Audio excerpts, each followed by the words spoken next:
بسم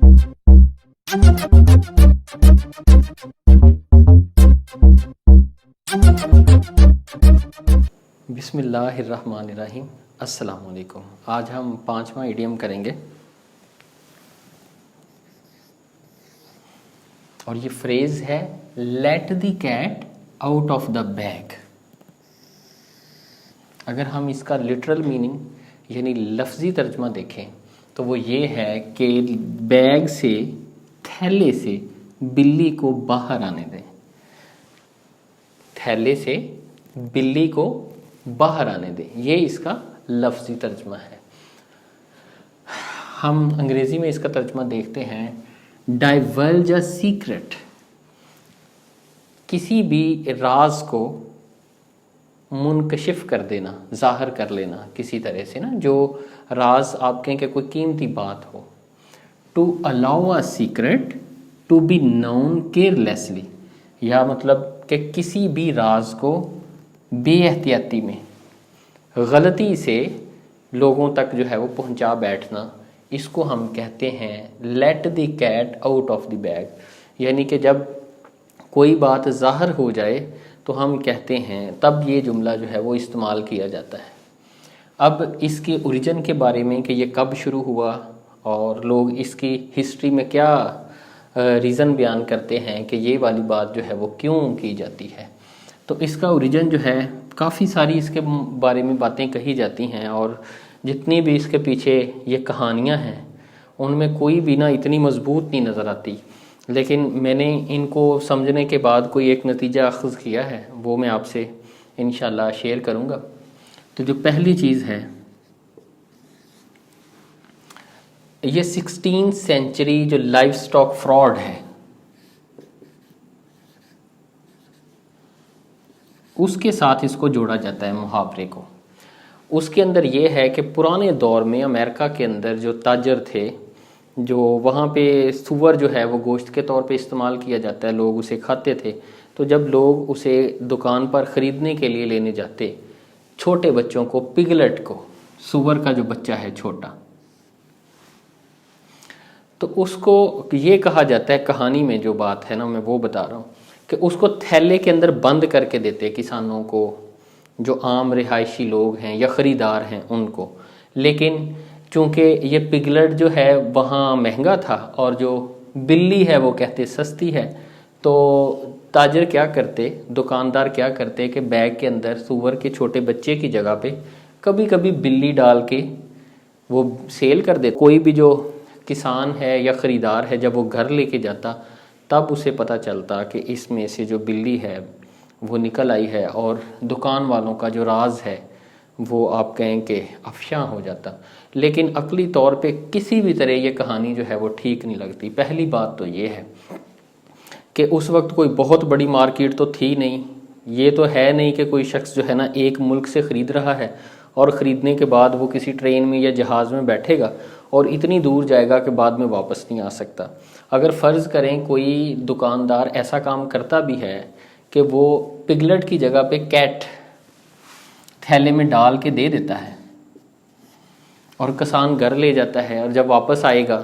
آدھے گھنٹے بعد، 10 منٹ بعد، اس کا گھر بہت دور تو نہیں ہوگا، چھوٹی چھوٹی بستیاں تھیں، چھوٹے چھوٹے شہر تھے، تو اس کا راز تو فوراً افشاں ہو گیا. وہ فوراً آ کے شکایت کرے گا. اس طرح وہ جو دکاندار ہے اس کا راز ہی نہیں بلکہ آپ کہہ سکتے ہیں اس کا اعتماد جو ہے وہ ختم ہو جائے گا. اس وجہ سے بھی نہیں لگتی. دوسری بات یہ ہے کہ جو سور کا چھوٹا سا بھی بچہ ہوتا ہے وہ بلی کے مقابلے میں بہت وزنی ہوتا ہے. اگر دکاندار پگلٹ کو ڈالتا ہے تو وہ وزنی ہے، اگر اس کی جگہ بلی کو ڈالے گا تو ہم کہہ سکتے ہیں کہ وہ جو خریدنے والا ہے وہ اتنا ہی بیوقوف ہے کہ اسے یہ نہیں سمجھ آ رہی کہ جو چیز میں خرید رہا ہوں اس کا وزن بہت کم ہے. دوسری چیز اس وجہ سے بھی یہ بالکل عقل کے قریب نہیں لگتی. اب تیسری بات یہ ہے کہ جو پگلٹ ہے اس کے بولنے کی جو آواز ہے وہ بلی کی میاؤں میاؤں سے بہت مختلف ہے. اب وہ جب اسے اٹھائے گا، اگر بلی ہے اس کے اندر، وہ گرائے گی یا وہ میاؤں میاؤں کی آواز نکالے گی، تو کیا اس خریدار کو پتہ نہیں چلے گا کہ اس کے اندر جو ہے وہ آواز سے مجھے جانور مختلف لگ رہا ہے. تو اس لیے یہ والی جو سٹوری عام طور پہ انٹرنیٹ پہ اور مختلف کتابوں کے اندر بتائی جاتی ہے، یہ آپ سمجھیں کہ عقل کے منافی ہے، اس کو ہم رد کر دیتے ہیں، یہ والی نہیں۔ اسی طرح کی ملتی جلتی جو سٹوری ہے، رچرڈ ہل جو ہے یہ آتھر ہے، اس نے 1530 میں ایک کتاب لکھی کامن پلیس۔ اس کے اندر بھی اس نے پگلٹ کو تھیلے میں ڈالنے کے حوالے سے نصیحت کی ہے کہ آپ تھیلے میں ڈال کے دیں، اور اسی طرح کے ایک فراڈ کے بارے میں وہاں پہ لکھا گیا ہے، وہاں اس کتاب کے اندر اس کا تذکرہ ملتا ہے۔ چونکہ یہ اسی سے ملتی جلتی ہے، یہ میں نے صرف آپ کو بتانے کے لیے ہے کہ کس سن کے اندر جو ہے نا یہ ذکر ہے، یعنی کہ بہت پرانے سے لوگوں کا بلیف اسی کہانی پہ تھا، لیکن ہم نے اس کو نظر انداز کر دیا ہے۔ اب اس کے بعد ایک اور سٹوری جو ہے، اسپینش کے اندر ایک ایڈیم ہے، میں نے اس کا ترجمہ لکھا ہے۔ وہ ایڈیم یہ ہے giving a cat instead of a hare. Hare کہتے ہیں ریبٹ کو۔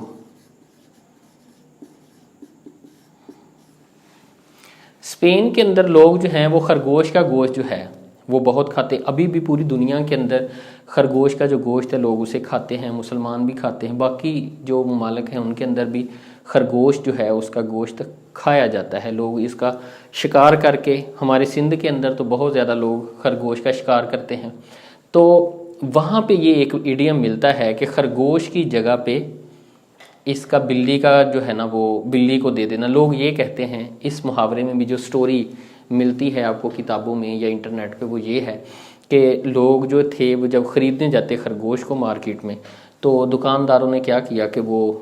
خرگوش کی جگہ پہ بلی ڈال دیتے۔ اب یہاں پہ کچھ چیزیں انہوں نے کہا ہے کہ انہوں نے بھی یہ ذکر کیا کہ یہ پگلٹ والی سٹوری ٹھیک نہیں ہے، یہ والی سٹوری ٹھیک ہے۔ وہ اس لحاظ سے کہ جو خرگوش ہے اس کی جو اوپر فر ہے، جو سکن ہے، وہ فر ہے، وہ بلی سے ملتی جلتی ہے، وہ اگر کوئی تھیلے میں پکڑے گا اس کو ویسا ہی محسوس ہوگا، لیکن ساتھ ہی انہوں نے یہ بھی کہا ہے کہ وزن جو ہے وہ بھی ملتا جلتا ہے، اس طرح جو دکاندار ہے وہ دھوکہ کھا جائے گا۔ لیکن ہمیشہ یاد رکھیے کہ بلی کی جو میاؤں میاؤں ہے وہ خرگوش کے بولنے سے بہت مختلف ہے، تو وہ پھر ہم یہی کہیں گے کہ کیا وہ اتنی سمجھدار بلی ہے کہ اس کے گھر تک جانے کے لیے بولے گی نہیں۔ اور پہلی جو وجہ میں نے بتائی تھی کہ جب دکاندار پاس ہی رہتا ہے تو وہ تھوڑی دیر بعد جو گاہک ہے وہ واپس آ جائے گا کہ بھئی میں نے تو خرگوش مانگا تھا، آپ نے بلی ڈال دی، یہ تو خود ہی اپنا راز ظاہر کرنے والی بات ہے۔ تو یہ بھی کسی طرح یہ جو ریبٹ سے تھیلے میں ڈال کے دینے والی سٹوری ہے یہ بھی عقل کو نہیں لگتی، اس لیے میں نے اس کو بھی نگلیکٹ کیا کہ یہ بھی نہیں ہو سکتی۔ اس کے بعد ایک اور سٹوری ہے جو اس کے حوالے سے کہی جاتی ہے، پریکٹس آف برننگ ریلیجس مرٹائرز۔ یہ پرانے اولڈ چرچ کی بات ہے کہ یورپ کے اندر لوگوں کے اندر جو ہے نا عیسائیوں کے مختلف فرقوں کے درمیان بہت زیادہ جو ہے نا وہ منافرت پائی جاتی تھی، ایک نفرت تھی، اور لوگوں کے اندر اعتدال بالکل بھی نہیں تھا۔ یہ برداشت نہیں کرتے تھے کہ فلاں شخص جو ہے اس کا عقیدہ ہم سے بالکل مختلف ہو، تو لوگ کیا کرتے تھے، مجبور کرتے تھے لوگوں کو کہ آپ ہمارے والا مذہب اور ہمارے والا عقیدہ جو ہے وہ اسے قبول کر لیں۔ اور کہانی کے اندر یہ لکھا ہے کہ جو لوگ نہیں کرتے تھے پھر ان کو پکڑ کے جلا دیا جاتا تھا، یا اس کو کروسیفکیشن سلیب چڑھا دیا جاتا تھا، یا اس کی سٹوننگ یعنی اس کو پتھر مار کے مار دیا جاتا تھا۔ اس طرح کے کام کیے جاتے تھے۔ لیکن جب جلایا جاتا تھا تو عوام اکٹھی ہو جاتی، یا اس کو پتھر مارے جاتے تب بھی عوام اکٹھی ہو جاتی۔ تو اس وقت یہ لکھا ہے کہ ایک اور کام کیا جاتا کہ جس جگہ پہ اس کو جلایا جاتا لکڑیوں کے اوپر، جو شخص ان کے عقیدے کو ماننے کے لیے تیار نہیں ہے، جو انکار کر دیتا کہ بھئی میں نے تو آپ کا عقیدہ نہیں تسلیم کرنا، تو پھر کیا کرتے وہ جو چرچ کے لوگ تھے، وہ ایسا کرتے کہ تھیلوں کے اندر بلیوں کو ڈال کے اس کے جہاں بھی آگ لگائی ہوتی اس کے آس پاس جو ہے وہ رکھ دیتے۔ لوگ دیکھنے کے لیے آتے، جب آگ لگائی جاتی تو آگ کے ساتھ وہ جو گرمی تھی، آس پاس جو بلیاں ہوتی ان کو بہت زیادہ تکلیف ہوتی اور وہ چیختی، اور منسوب یہ کیا جاتا کہ یہ جو مرٹائرز ہیں، جو ان کے مذہب کو نہیں مانتے، جن کو جلایا جا رہا ہے، ان کی روحیں چیخ رہی ہیں اور یہ بہت تکلیف دہ ہیں۔ چونکہ وہ عام طور پہ زندہ ہی جلایا جاتا تھا تو بلیوں کی بھی آوازیں اور ان کے رونے کی آوازیں اور ساری چیزیں مل جاتی، تو جو آس پاس کے لوگ تھے ان پہ خوف طاری کرنے کے لیے کہتے کہ یہ کیا جاتا، اور بعض اوقات ایسے ہوتا کہ جب تھیلا جل جاتا تو اس میں سے بلی بھاگ کے چلی جاتی، تو لوگ کہتے کہ یہ تو بلی کے رونے کی آواز تھی، انسانوں کی نہیں تھی۔ ایک یہ بھی ہے، لیکن یہ بھی کسی طرح سے نہیں لگتا، نظر آتا ٹھیک سے، کیونکہ وہ جو پادری ہیں ایک دفعہ تو ہو سکتا ہے، ٹھیک ہے، اور ان کو بھی پتہ ہے یوں ہی تھیلا جلے گا بلی نکلے گی، یہ تو اپنا راز خود ہی، پھر لوگوں پہ بجائے کہ خوف بیٹھے لوگ کہیں گے یہ تو بالکل ہی جھوٹے لوگ ہیں۔ تو یہ بھی میری نظر میں نا یہ ٹھیک نہیں لگتی، یہ بھی آپ کہیں کہ فیبریکیٹڈ ہے، یہ بھی کہانی بنائی گئی ہے، ہو سکتا ہے کبھی ایسا واقعہ ہوا بھی ہو۔ اب اس کے بعد جو ہے، جو میرے نزدیک ٹھیک ہے، جو مجھے لگتا ہے وہ آج کے دور میں بھی پاکستان میں بھی ایسا کام عام طور پہ ہو جاتا ہے کہ لوگ کیا کرتے ہیں کہ جو جانور سستا ہوتا ہے اس کو ذبح کر کے مہنگے جانور کی جگہ پہ سیل کر دیتے ہیں۔ پاکستان کے اندر کیا ہوتا ہے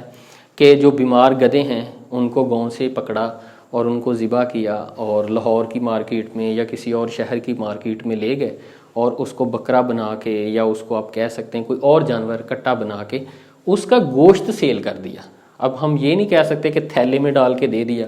اور کسی کو یہ نہیں پتہ چلے گا کہ بھئی یہ گدھا ہے یا بکرا ہے۔ تو یہ والا جو ایڈیم تھا نا اسپینش، اصل میں جو یہ والی مجھے سچی لگ رہی ہے سٹوری، لیکن یہ تھیلے میں ڈال کے نہیں دیتے ہوئے،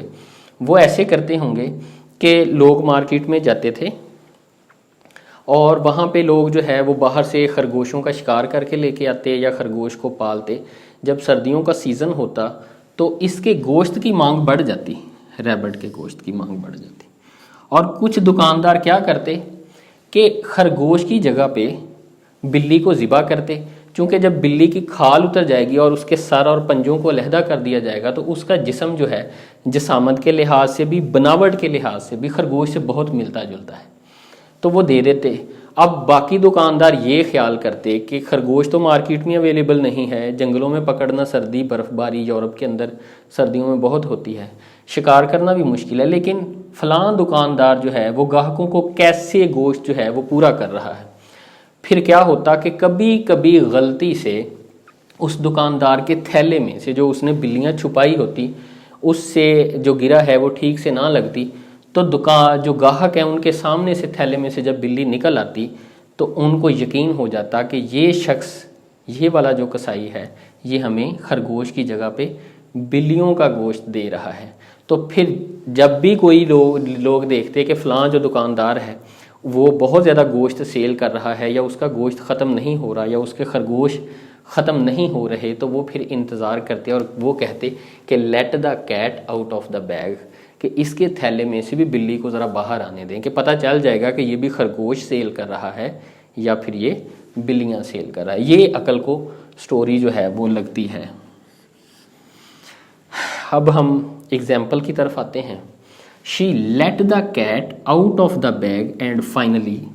told her parents about her plans of getting married. اس نے اپنا راز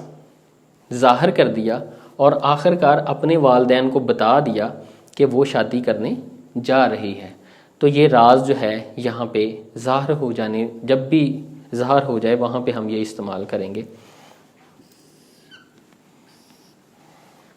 ڈو ناٹ ٹرسٹ ہر، اس پہ ٹرسٹ نہ کیجئے، یقین نہ کیجئے۔ She will let the cat out of the bag, وہ راز جو ہے دوسرے لوگوں تک پہنچا دے گی، وہ راز کو راز نہ رکھ سکے گی۔ I was trying to keep the party secret, میں جو محفل تھی یا پارٹی تھی اسے سیکرٹ رکھنے چاہ رہا تھا، سیکرٹ رکھنے کی کوشش کر رہا تھا، but Elena let the cat out of the bag, لیکن الینا نے لوگوں پہ اس کو ظاہر کر دیا۔ تو بالکل ایسے ہی کہ جیسے دکاندار جو تھے ان کا راز کہ وہ جو گوشت ہے وہ عام طور پہ جو خرگوش کا دینا تھا وہ بلی کا نکل آتا تھا، وہ راز نکل آتا تھا، ان کا ظاہر ہو جاتا تھا، اسی طرح ہم جب بھی کوئی ایسی چیز، جب کسی کا راز جو ہے دوسرے لوگوں پہ کھل جائے گا تو ہم وہاں پہ یہ محاورہ استعمال کریں گے۔ تو میرا خیال ہے اس سارے کے بعد آپ کو سمجھ آ گئی ہوگی۔ تو اگلے ایڈیم تک کے لیے ہمیں اجازت دیجیے۔ اللہ حافظ۔